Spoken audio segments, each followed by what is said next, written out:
ਅੱਜ ਦੇ ਸਮੇਂ ਦੇ ਵਿੱਚ ਸੋਸ਼ਲ ਮੀਡੀਆ ਤੇ ਸਿਰਫ ਇੱਕੋ ਗੱਲ ਚੱਲ ਰਹੀ ਉਹ ਹੈ ਕੰਗਨਾ ਰਣੌਤ ਅਤੇ ਕੁਲਵਿੰਦਰ ਕੌਰ ਦੀ ਚਰਚਾ ਬਹੁਤ ਜ਼ਿਆਦਾ ਹੋ ਰਹੀ ਹੈ। ਕਿਹਾ ਜਾ ਰਿਹਾ ਕੁਲਵਿੰਦਰ ਕੌਰ ਦੇ ਵੱਲੋਂ ਜੋ ਕੰਮ ਕੀਤਾ ਕਿ ਕੰਗਨਾ ਰਣੌਤ ਥੱਪੜ ਮਾਰਨ ਦਾ ਬਹੁਤ ਹੀ ਸਹੀ ਕੀਤਾ, ਜਿਸ ਨੂੰ ਲੈ ਕੇ ਹੁਣ ਸਾਧਵੀ ਪ੍ਰਗਿਆ ਦਾ ਬਿਆਨ ਦੇਖਣ ਵਿੱਚ ਸਾਧਵੀ ਪ੍ਰਗਿਆ ਦਾ ਕਹਿਣਾ ਹੈ ਕਿ ਕੁਲਵਿੰਦਰ ਕੌਰ ਸਿਰਫ ਮੋਹਰਾ ਉਸ ਨੂੰ ਅਜਿਹਾ ਨਹੀਂ ਕਰਨਾ ਚਾਹੀਦਾ, क्योंकि जेकर उसकी नौकरी चली गई तो उस नाल किसी ने नहीं खड़ना। बात बीजेपी की नहीं कर रही हूँ, मैं उन लोगों की कर रही हूँ। आपने सभ्यता भूल गए, संस्कृति भूल गए, धर्म भूल गए, देश भूल गए। अरे एक वर्दी के ऊपर है ना, वर्दी के ऊपर ट्रस्ट करता आदमी, चाहे वो मुस्लिम पहने, चाहे कश्मीर का व्यक्ति पहने, चाहे वो पंजाब का व्यक्ति पहने, चाहे हरियाणा का व्यक्ति पहने। आज कौन वर्दी पे यकीन करेगा कि पुलिस की वर्दी में या फौज की वर्दी में कोई महिला या आदमी खड़ा है तो उसके बारे में क्या सोचेगा कि कहीं से भी हमला हो सकता है। कल जब पार्लियामेंट में घुसे थे लोग तो लोग आवाज उठाते थे विदेशों में कि इंडिया का संसद सुरक्षित नहीं, इंडिया के संसद में लोग घुस गए। कितना बड़ा मामला हुआ था, देशद्रोह का मामला हुआ था। अब क्या होगा भाई, एयरपोर्ट जैसी सुरक्षित जगह पर लोग सुरक्षित नहीं। बात कंगना राणावत की नहीं है, बात सुरक्षा की है, भारत की एजेंसियों की है, भारत की मिलिट्री की है, भारत की फौज की है। तो क्या जाति देखकर लोग भर्ती करेंगे? समुदाय देखकर लोग खड़े होंगे, इतिहास की बातें दोहराएंगे, इंदिरा को याद करेंगे, सिखों ने जब हमला कर दिया था उसको याद करेंगे। तुमने कांग्रेस को पंजाब से खत्म क्यों नहीं कर दिया? टायर जला जलाकर गर्दन में डाले गए थे। कांग्रेस खत्म होगी क्या? वहां से परिवार खत्म हो गया क्या? कल मैंने राहुल गांधी को देखा गुरुद्वारे के अंदर, पीछे ऐसे हाथ खड़ा था, वो ऐसे हाथ भी नहीं कर रहा था। मोदी जी को मैंने देखा गुरुद्वारे में जाते हुए सर झुकाकर, दोनों हाथ खुले नहीं जुड़े रहे पूरा टाइम गुरुद्वारे के अंदर। इसे कहते हैं संस्कृति। जब मोदी सरकार की गलती थी तो मैंने हमेशा गलती कही, किसान जब बैठे थे तो मैंने हमेशा सपोर्ट किया, जिस जिसकी बात थी मैंने हमेशा सही किया। पर कल से जिस तरह की पोस्टें आना, कंगना के नाम पर राजपूत समाज को नीचे दिखाना, बीजेपी कितना खड़े होकर सपोर्ट कर रही है कंगना की? या राजपूत समाज, वो राजपूत समाज अब ठीक हो रहा है, खुश हो तुम, बहुत बढ़िया हो तुम, अच्छा फील कर रहे हो तुम संगठनों हैं। एक मर्द, एक शेर, एक योगी, एक को पीएम देखना चाहते थे हम लोग, योगी आदित्यनाथ को। अब वो नीचे गर्दन करके बैठे होंगे कि कितने सांसद यूपी के। ये देखो अभी शुरुआत है, रुझान आने शुरू हुए, रुकिए आप थोड़ा ठहरिए। हिंदू समाज है, क्या बेइज्जती करवा रहे हो आप? मैं बीजेपी की बात नहीं कर रही हूं, मैं उन हिंदू तमाम संगठनों की बात कर रही हूं कि जो आज कंगना के मुंह पे थप्पड़ नहीं, तुम्हारे मुंह पे थप्पड़ है, ये पूरे राजपुताना पे थप्पड़ है, ये पूरे राष्ट्र पे थप्पड़ है। ये हिमाचल की बेटी का नहीं, पूरे हिमाचलियों का अपमान है?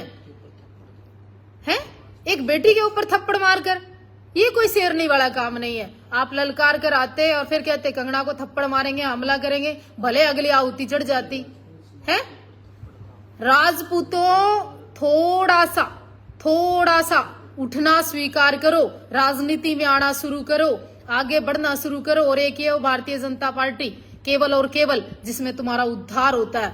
और अब की बार तुमने हाथ खींचा, तुमने अपना बल दिखाया, अपनी ताकत दिखाई, अपने आप को दिखाया, क्या हासिल कर लिया? थप्पड़ खाया। शुरुआत है ये, कंगना के नहीं, आप लोगों के मुंह पे थप्पड़ है, क्योंकि राजनीतिक ताकत सबसे बड़ी ताकत है आपकी। और अगर सबको लगता है ना कि अक्टूबर के अंदर विधानसभा के अंदर आप टिकटें लेकर आओ, छत्रियों, आप हिंदू समाज के लोगों टिकटें लेकर आओ, आप यहां से आगे बढ़ो। आप पार्लियामेंट कम गए कोई बात नहीं, आप संसद में यहां फिर आगे पहुंचिए। बाकी अगर आपको लगता हो ना कि मैं बात कर रही हूं और सही कर रही हूं तो शेयर कर देना। मैं निष्पक्ष बोलती हूं और राष्ट्र के लिए बोलती हूं और धर्म के लिए बोलती थी और बोलती आई। जहां जिसकी गलती है वो गलत है। बात थप्पड़ मारकर कौन सा तीर मार लिया? केजरीवाल के ऊपर थप्पड़ मारा था, सैनी के ऊपर साई डाली थी, इंदिरा गांधी को उसी के घर में मार दिया था, भूपेंद्र सिंह हुड्डा का थप्पड़ लग गया था। ये कोई बहुत बड़ी मसले नहीं। थप्पड़ कांड, थप्पड़ कर क्या बेइज्जती? आप हराते ना हिमाचल उसको, तब तो मैं मानती कि कंगना की बेइज्जती हो गई है। भूपेंद्र सिंह हुड्डा वही है जिसने थप्पड़ खाया था, इतने सारी वोट लेके उसका छोरा एमपी बन गया। क्या कर लिया आप लोगों ने? ओ केजरीवाल सरकार में रह के गया इतने दिन, ये थप्पड़ मारना। ओ सैनी साहब वहीं पे उसी कुरुक्षेत्र में राज करके गया इतने दिन, सही फेंकी थी। तो ये कोई बहुत बड़ी बात नहीं, ललकार कर वार करो, जब तो मर्द वाली बात है नहीं। ये कोई पीछे से वार करना, इंसल्ट कर देना किसी पर्सनैलिटी की, चाहे कोई भी हो, चाहे किसी पार्टी का हो, किसी समुदाय का हो, मैं इस हक में नहीं हूं।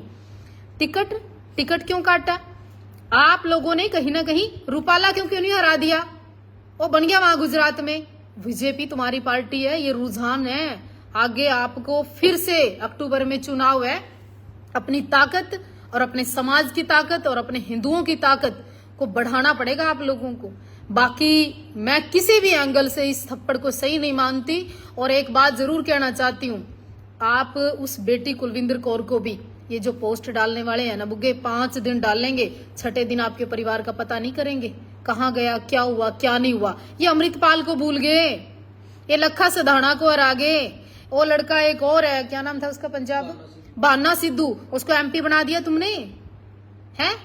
वो आंदोलनकारी हो बैठा बेचारा सिंगम जिसको कहते थे, उसकी नौकरी खा गए तुम्हें मैं जानती हूँ। करनाल में किस किस को कितनी वोट दे दी, और जो उनसे ये आंदोलनकारी, चाहे हमारे समाज के हो चाहे किसी और समाज के हो, वो 2000 वोट लेके दिखाओ, है? भूपेंद्र सिंह हुड्डा का लड़का 3 लाख वोट फालतू ले गया, उसके भी मुंह पे थप्पड़ मारा था। केजरीवाल राजनीति में बड़ा रहा, उसका भी थप्पड़ मारा था, जूते फेंके थे उसके ऊपर। वो बहुत बड़ा कांड नहीं। और जिन्होंने सही फेंकी थी ना, वो भी सैनी 5-7 सालों कुछ हुआ नहीं उसका, हमले किए थे। तो भाई ये जितने आंदोलनकारी इस टाइप के लोग है ना, ਦੱਸ ਦਈਏ ਕਿ ਲਗਾਤਾਰ ਕੁਲਵਿੰਦਰ ਕੌਰ ਦੇ ਹੱਕ ਦੇ ਵਿੱਚ ਪੋਸਟਾਂ ਪੈ ਰਹੀਆਂ ਨੇ। ਉੱਥੇ ਹੀ ਹੁਣ ਬੀਬੀ ਬਾਦਲ ਦੇ ਵੱਲੋਂ, ਸੁਖਪਾਲ ਸਿੰਘ ਖਹਿਰਾ ਅਤੇ ਅਕਾਲੀ ਦਲ ਦੇ ਲੀਡਰ ਦੇ ਵੱਲੋਂ ਵੀ ਕਈ ਤਰ੍ਹਾਂ ਦੀਆਂ ਟਿੱਪਣੀਆਂ, ਕਈ ਤਰ੍ਹਾਂ ਦੀਆਂ ਬਿਆਨਬਾਜ਼ੀਆਂ ਕੁਲਵਿੰਦਰ ਕੌਰ ਦੇ ਹੱਕ ਦੇ ਵਿੱਚ ਦਿੱਤੀ ਜਾ ਰਹੀਆਂ। ਉੱਥੇ ਹੀ ਕੰਗਣਾ ਰਣੌਤ ਦੀ ਭੈਣ ਦਾ ਬਿਆਨ ਵੀ ਆਇਆ ਸੀ। ਉਹਦਾ ਕਹਿਣਾ ਸੀਗਾ ਕਿ ਜੋ ਗਲਤੀ ਕੁਲਵਿੰਦਰ ਕੌਰ ਨੇ ਕੀਤੀ ਉਸ ਦੇ ਲਈ ਉਸਨੂੰ ਸਸਪੈਂਡ ਨਹੀਂ ਸਕਦੇ, ਉਹਦੇ ਸਖਤ ਤੋਂ ਸਖਤ ਕਾਰਵਾਈ ਹੋਣੀ ਚਾਹੀਦੀ ਹੈ। ਹਾਲਾਂਕਿ ਕੰਗਣਾ ਰਣੌਤ ਨੂੰ ਥੱਪੜ ਮਾਰਨ ਦੇ ਮਾਮਲੇ ਦੇ ਵਿੱਚ ਜਿਹੜੀ ਕੁਲਵਿੰਦਰ ਕੌਰ ਆ ਪੁਲਿਸ ਦੀ ਗਿਰਫਤ ਦੇ ਵਿੱਚ ਆ, ਉੱਥੋਂ ਵੀ ਉਸਦਾ ਬਿਆਨ ਸਾਹਮਣੇ ਆਇਆ ਕਿ ਮੈਂ ਅਜਿਹੀਆਂ ਨੌਕਰੀਆਂ ਦੀ ਪਰਵਾਹ ਨਹੀਂ ਕਰਦੀ, ਮੈਂ ਆਪਣੀਆਂ ਮਾਵਾਂ ਅਤੇ ਧੀਆਂ ਭੈਣਾਂ ਦੇ ਖਾਤਰ ਅਜਿਹੀਆਂ ਕਿੰਨੀਆਂ ਹੀ